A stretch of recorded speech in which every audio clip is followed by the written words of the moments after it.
terrible situation to see. It's a little bit surreal at first. Myself and other people ran.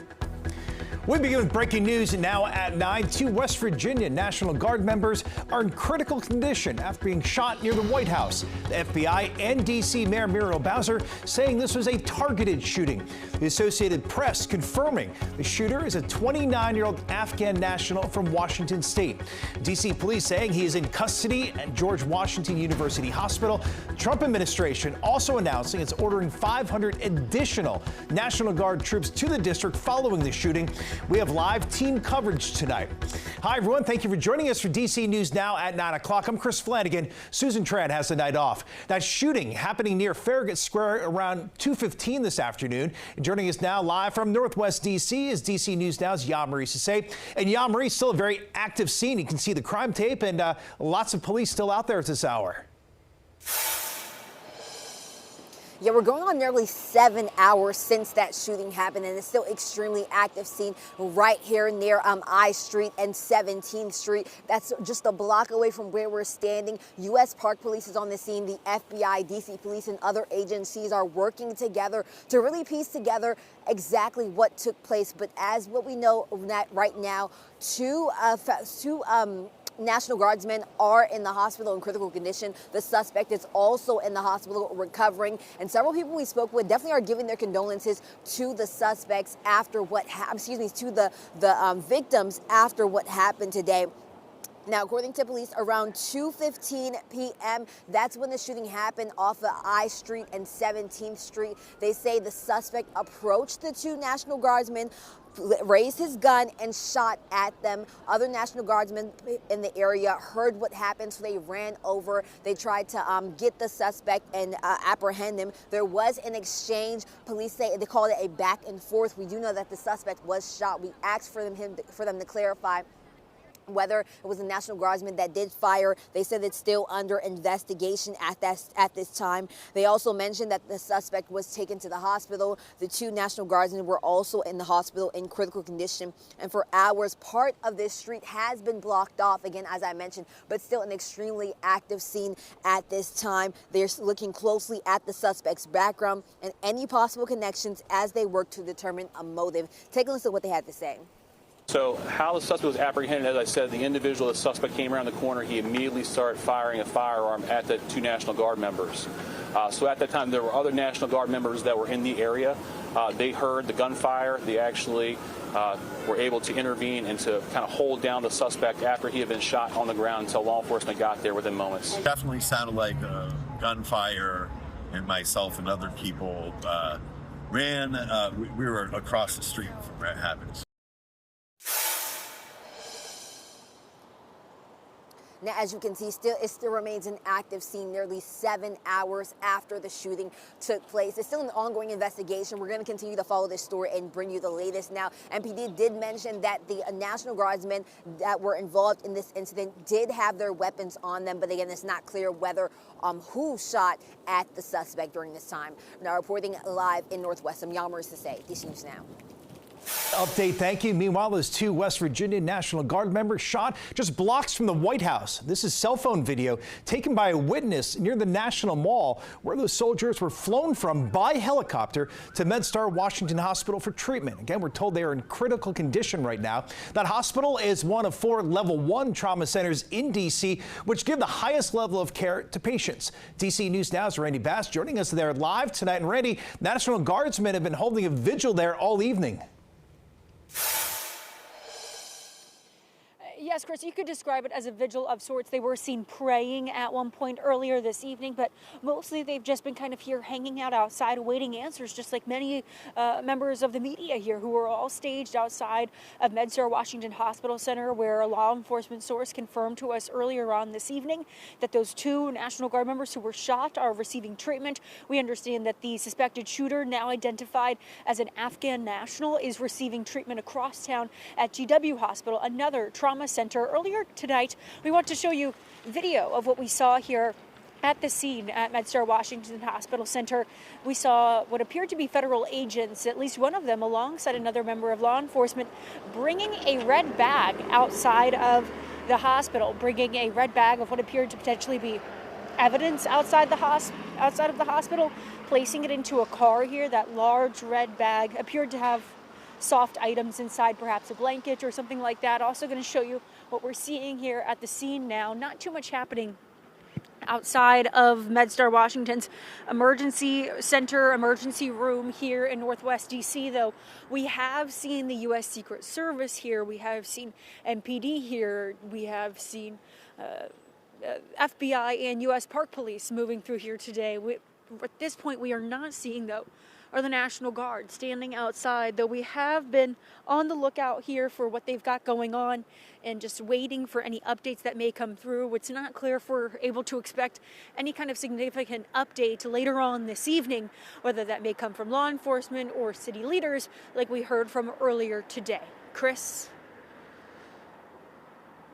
Bass reporting live tonight. Certainly lots of prayers for those two soldiers tonight. Meanwhile, President Trump was not at the White House at the time of today's shooting. He's in Florida celebrating Thanksgiving, but did release a statement about the shooting on Truth Social, saying that the animal who shot the guardsman will pay a very steep price. He goes on to say, God bless our great National Guard and all of our military and law enforcement.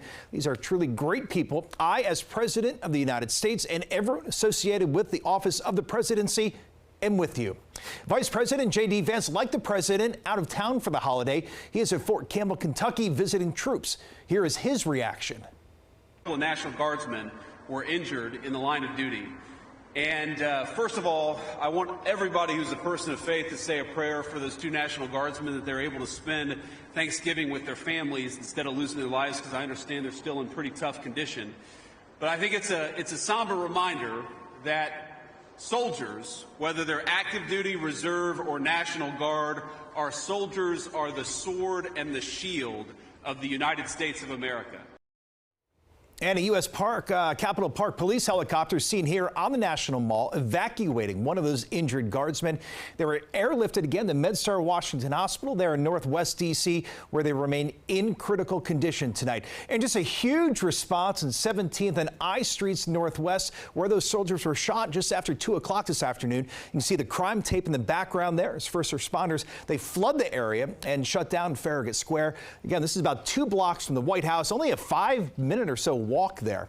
And here's another picture from the scene from the other side. Just a massive response from police, firefighters, and see fire engines as well. This is a real busy area, especially that time of day. A lot of people getting out of work early, perhaps starting their long holiday weekend. It's also not uncommon to see tourists here in this area. Secret Service was in this area, in the neighborhood, as that shooting unfolded, as it happened just not far from the White House complex. You can see here this agent holding a large gun shortly after the shooting. ATF officers also seen near the shooting.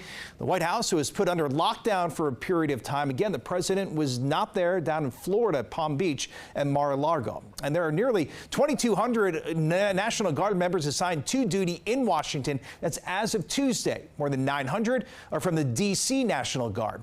Well, the rest from 7 other states, including West Virginia. Secretary of War Pete Hegseth speaking about the shooting today from the Dominican Republic. Take a listen. Myself and my team were notified that 2 National Guardsmen have been shot in Washington, D.C., critically wounded. The shooter shot in a cowardly, dastardly act, targeting the best of America. Heroes willing to serve in Washington, D.C., serve for people they don't know and they've never met, because they love their country and their capital and their community. They were willing to do dangerous things others were not, because they love their fellow Americans. Someone decided to turn that into targeting National Guardsmen. That will only stiffen our resolve. We will never back down. We will secure our capital. We will secure our cities. In fact, this happened just steps away from the White House. It will not stand. And that's why President Trump has asked me, and I will ask the Secretary of the Army, to the National Guard to add 500 additional troops, National Guardsmen, to Washington, D.C. This will only stiffen our resolve to ensure that we make Washington, D.C. safe and beautiful. The drop in crime has been historic. The increase in safety and security has been historic. But if criminals want to conduct things like this, violence against America's best, we will never back down. President Trump will never back down. That's why the American people elected him.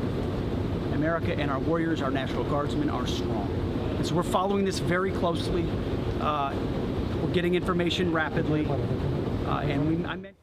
Again, Secretary of War Pete Hegseth there. Meanwhile, D.C. Police Union, whose leadership has sparred with local elected officials over public safety policy in the district, releasing a statement on X. The shooting of 2 National Guardsmen in D.C. is a despicable act. Our homicide detectives will ensure that whoever perpetrated this violence is prosecuted to the fullest extent of the law.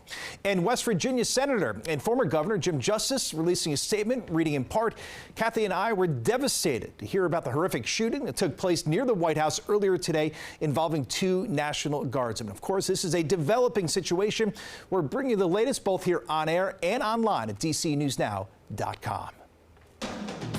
All right, for the first check on the forecast, Chief Meteorologist Jackie Layer is here. And Jackie, the warm temps we had today, they're going to be very short-lived. Oh, yes, very short-lived. I mean, they're already slowly pushing their way out. Winds are picking up in the wake of the cold front that is bringing us the much colder air that we're going to be dealing with out there for your Thanksgiving holiday. So if you were hoping for those 70s to stick around for tomorrow, I apologize. That's not going to be sticking around. Those winds, though, continuing to pick up at this hour, mainly out of the west. We're seeing those gusts higher than this. I mean, sustained winds are between 15 to 25 miles per hour, but look at these wind gusts. We're getting close to 40-mile-per-hour gusts in D.C. at this hour, at least a little bit above that in Leesburg right now, and that upper 30-mile-per-hour range also seeing that out towards Hagerstown. So we're going to continue to see those wind gusts picking up through the overnight tonight and into tomorrow morning. Those temperatures, though, out there right now, still mild, though, in D.C. We're still holding those middle 50s. Farther off towards the north and west, we have dropped into those 40s, and when you factor in that wind, it's feeling colder. Already feeling like we're in the upper 30s in Hagerstown, Frederick, Winchester as well. Just feeling a little bit colder as you get closer towards D.C., but not a major factor considering those temperatures are still into those 50s right now. But that's going to change overnight as temperatures drop. Wind advisory, that's along the Blue Ridge in Virginia, westernmost parts of Maryland also included in this. That's until 11 a.m. tomorrow morning. This is where we could be dealing with those gusts up to 55 miles per hour, especially for those higher elevations. A wider view at the setup. The cold front has cleared the area off towards our east, and we have that system farther off over towards the Great Lakes region. Some of those snow flurries could be clipping westernmost parts of Maryland. Aside from that, the rest of the area looking dry overnight and into your Thanksgiving day. But it's going to be a cold one overnight and to start off your Thanksgiving morning. We're talking mid to upper 30s out there overnight tonight into tomorrow morning. So that's going to be quite the drastic difference compared to those 70s we had earlier today. So you're going to brace for these, especially also when you factor in that wind chill. More details coming out your Thanksgiving day coming up.